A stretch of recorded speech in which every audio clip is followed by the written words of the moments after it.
Assalamualaikum warahmatullahi wabarakatuh.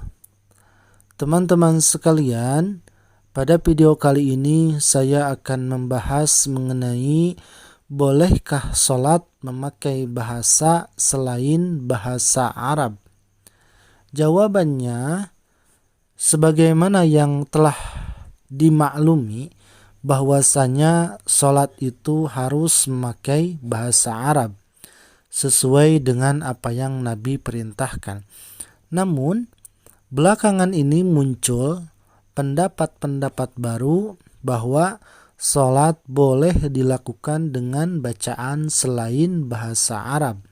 Dengan dalih, katanya bahwa Imam Nawawi, seorang ulama besar dari madhab Syafi'i, pernah berfatwa akan kebolehannya sholat dengan bahasa selain bahasa Arab. Terus dikatakannya pula bahwa Imam Hanafi memperbolehkan sholat dengan bahasa masing-masing. Oleh karena itu, pada video kali ini saya akan bahas mengenai pendapat yang sesat ini. Perlu diketahui bahwa bahasa Arab terbagi menjadi dua bagian. Yang pertama ada bahasa Arab kitab, dan yang kedua ada bahasa Arab daerah.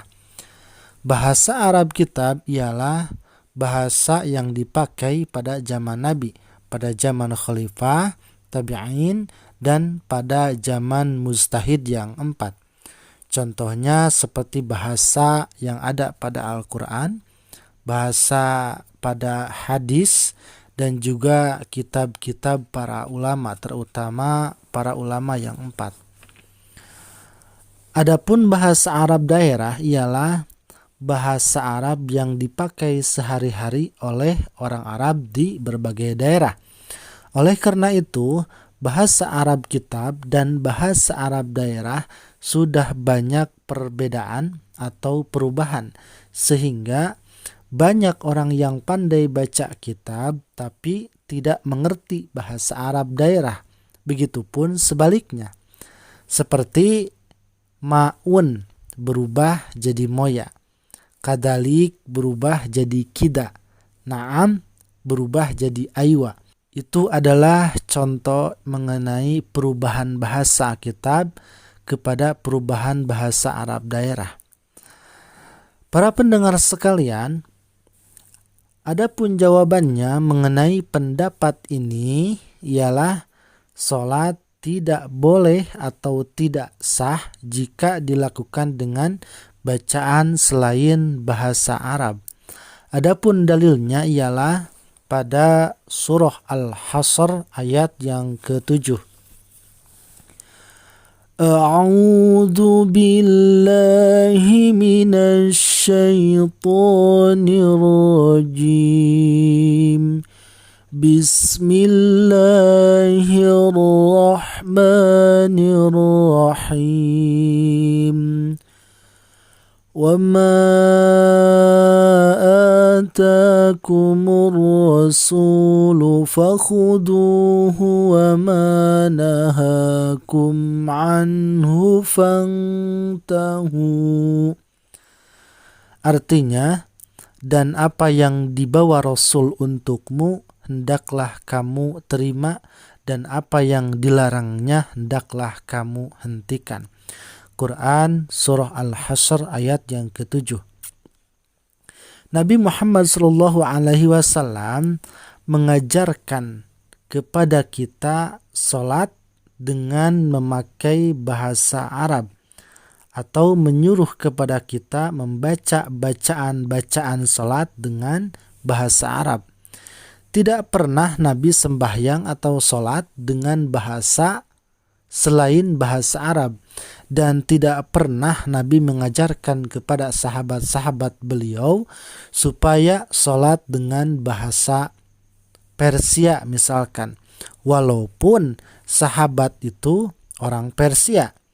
Tidak pernah Nabi mengajarkan bacaan sholat kepada sahabat yang berasal dari orang Yahudi supaya sholat dengan bahasa Ibrani.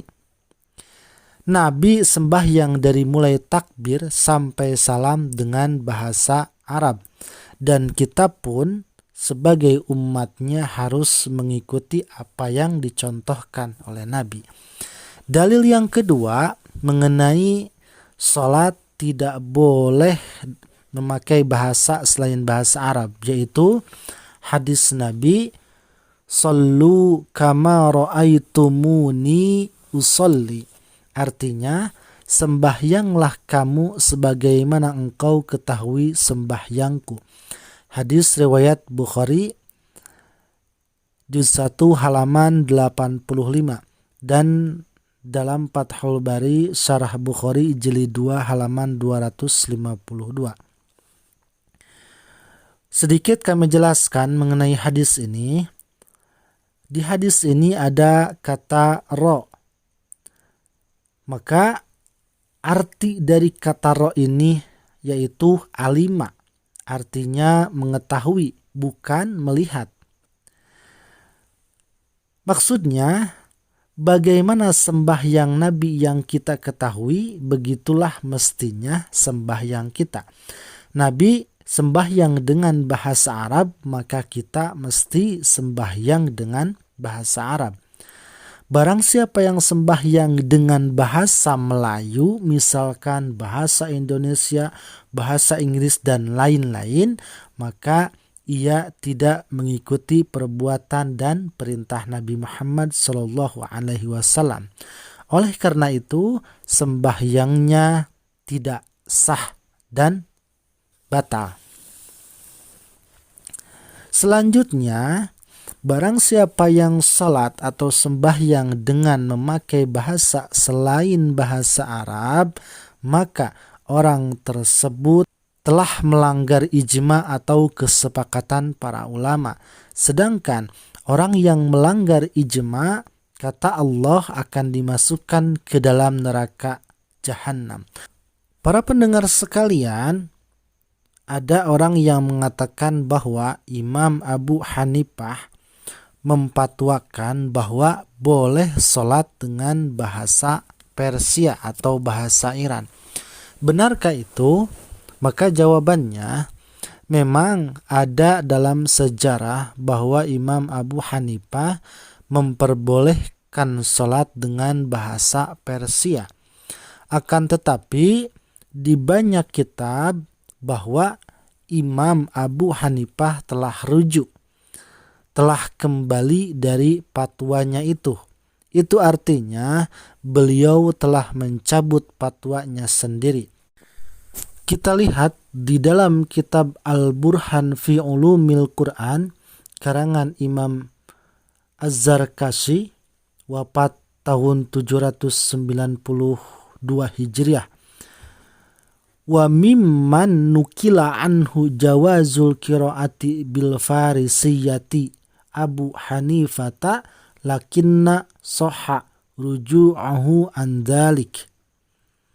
Artinya, dan setengah orang yang dikabarkan membolehkan membaca Al-Quran dengan bahasa Persia adalah Abu Hanifah.